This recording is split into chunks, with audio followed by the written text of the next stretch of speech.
Clock Strike. My name is Daniel Vallis from InformedChristians.com, a website ministry devoted to discerning current events from a Christian and biblical perspective. This is a warning, but it is not a prediction. I do not know the future, but I can warn you that things are coming together really quickly, and we must be sober and we must be vigilant. Definitely check out our resource materials that we're making available in the Exodus 2 section on our website. The link is in the description box. This month is very loaded with a lot of shadows and patterns coming together in conjunction with celestial signs. So this time is very unique. So this time got me thinking, how unusual is it for Jupiter to be in Leo the Lion at this particular time? We already know that Jupiter has a 12-year orbit, so it's only going to be coming around every 12 years already on top of that. But when it does, how often does it line up with these particular events? Now, I actually got to go outside last night and take a picture of Leo. It was actually nice and crisp out last night, and bumped up the camera settings all the way so I could get a picture of it. But it's really amazing to see, and it's been overhead so many times, and I've told you so many times you should go out and see it. It does come later on in the night, but it's beautiful to see and just realize the reality of the celestial signs that we see going on right now. But when you look at it, obviously the bright spot is Jupiter. It's very hard to miss. But then there's Regulus, which is considered the heart of Leo the Lion. And then the sickle is usually what you'll see more prominently as your eyes get adjusted at the night. And then the overall shape of Leo. And so right now Jupiter is still hovering around the hind leg of Leo. And we've looked at before in previous videos of its path that it's been taking over the past few months and in the months ahead. But right now it's been doing a major loop over the year around the hind leg of Leo, which of course draws our attention to the fact that it's going to be leaving pretty soon as well. And we've examined previously how the one Star of Bethlehem sign happened back in late June, and then the second Star of Bethlehem echo reminder was in late October. And then we also saw signs increasing as major points on the orbital path were taken, such as the morning star Venus becoming visible right when Jupiter was starting to turn its attention back to Leo. And then we saw the Jupiter and Moon conjunction right before Jupiter is right at the foot of Leo, calling attention that it's about to be between the feet, and Scripture talks about that. And then almost equidistant away from that event was another conjunction with the moon. Very significant and very symmetrical celestial signs coming together right now. And we are reminded in Scripture that the scepter shall not depart from Judah, nor a lawgiver from between his feet until Shiloh come, and unto him shall the gathering of the people be. So now that we see a major symbol and pattern of the king, the scepter, and Shiloh, the Messiah, between the feet of Judah, the lion, this has caught our attention in context of everything else that we've seen. So I did some extra study today of how unique is this particular sign of Jupiter in Leo. Of course, Jupiter is only coming around every 12 years. But when we look at the past 70-some years, we already know we are in the last year of a generation. We are already right now where we are, or in just the last few weeks and months of the expected average last generation, the generation who saw Israel's rebirth when it became a recognized country, and another country actually witnessed that. Israel's birth in May 1948. Someone who witnessed that event is now in their 70s. And going by the timeline that Scripture gives us, if we subtract 7, then that puts us right where we are now. So we are not surprised at all that we're seeing major celestial signs and prophetic signs and the warnings that Scripture gives us about peace and safety, all that happening right within this year window, right before time runs out, basically. So when we look at when has Jupiter been in Leo, here's an illustration of the durations of Jupiter in Leo. It's typically a little bit over a year. And these are the major spots that it has occurred at. So it has not happened that many times. Really, only 6 times since Israel's birth has this even come together. So it's very amazing that we're finding it land exactly, though, right where we are now, right when we expect a sign in Judah to happen. So let's examine the particulars of what makes a sign of Jupiter in Leo significant from the other 6 or 7 times that it has happened.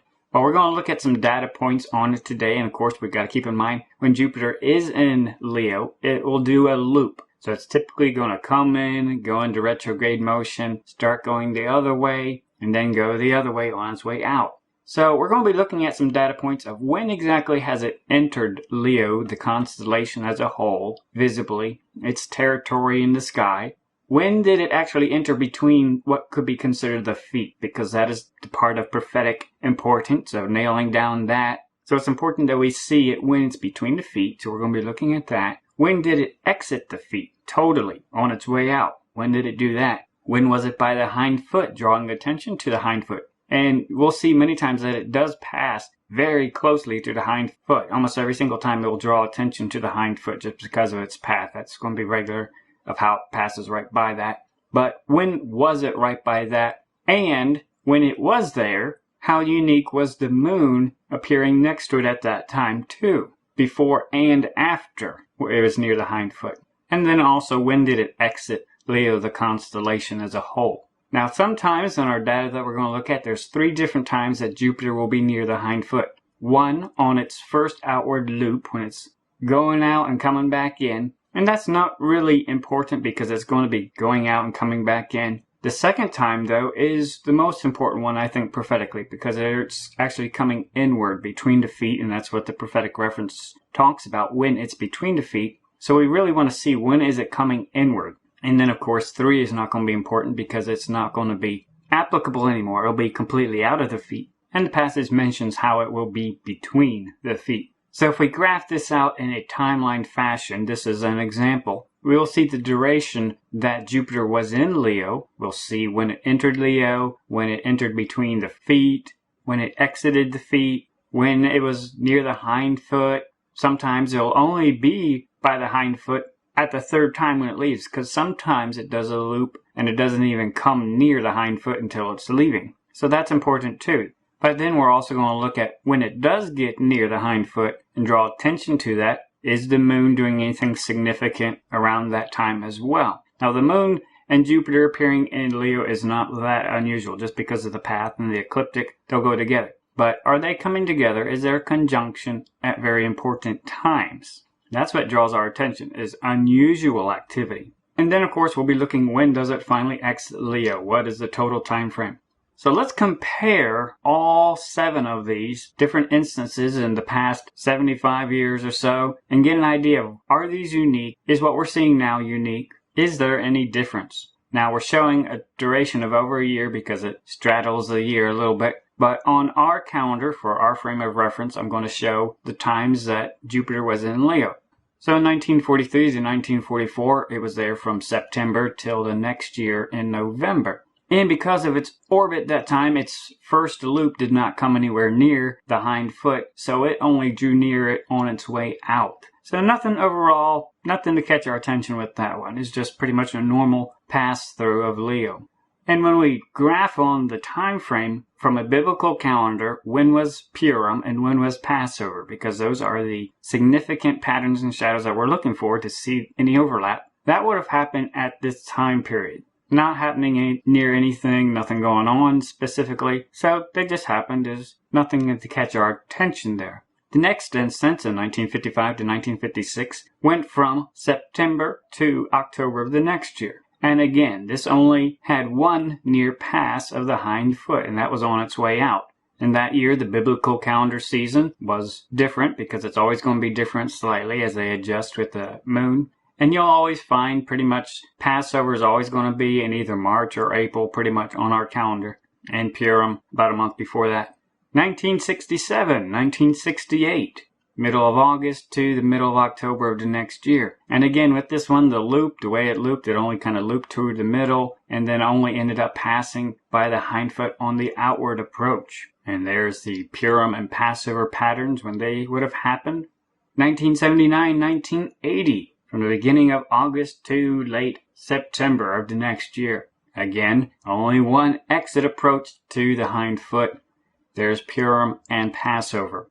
1991, 1992, mid-July to mid-September of the next year. Again, no double pass by the hind foot, just one exit pass. And Purim and Passover again.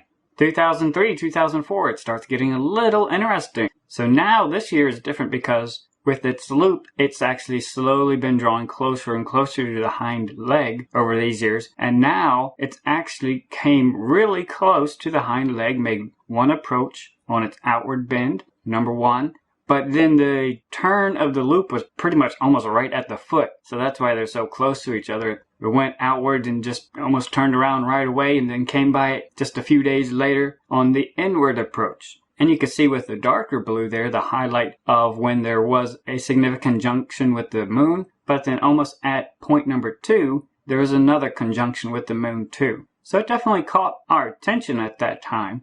But it was nowhere near the patterns associated with the coming of the scepter, or Judah, the lion. But it did draw our attention to it. But you could also tell from the direction things were drifting and going that they were going to be different on the next come around. So where we are now, 2015 to 2016, Jupiter entered Leo the Lion early June last year and will be exiting about August of this year. But this one is unique because of its loop. It has made one outward pass swinging by the hind foot before looping back and then coming by it again a second time on the inward track. And both times the moon came by and had a conjunction with Jupiter, was seen very close to it and drew attention to it. So that happened at the first instance on the outward track. But then we noticed, and we've talked about this quite a bit before, on the inward track, number 2, when it swung by the inner foot again, the placement of the conjunctions of the Jupiter and moon were very symmetrical. So not only did it have an inward pass, number 2, but it was very symmetrical.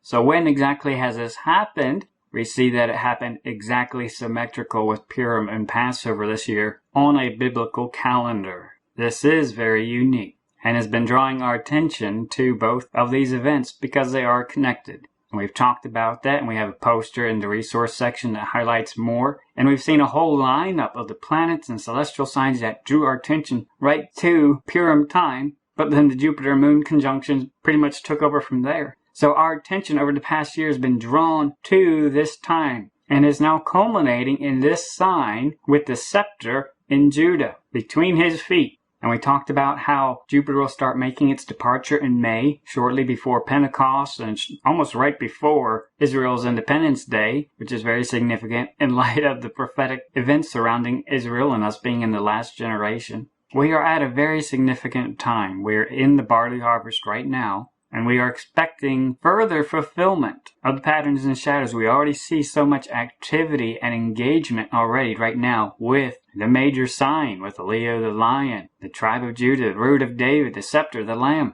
in context with the sickle. I do not know the future. I cannot tell you what's going to happen. But all I can tell you is that when we see this type of engagement, we should expect further engagement of future patterns and shadows. So let us be ready. Let us look for Christ, and let us live for Christ. If you have not yet, go outside tonight in the evening if you can. Look up, lift up your heads, and look at the celestial signs reminding us that the clock is striking right now. Serve Christ first and highest above all else, for our redemption draweth nigh. Maranatha.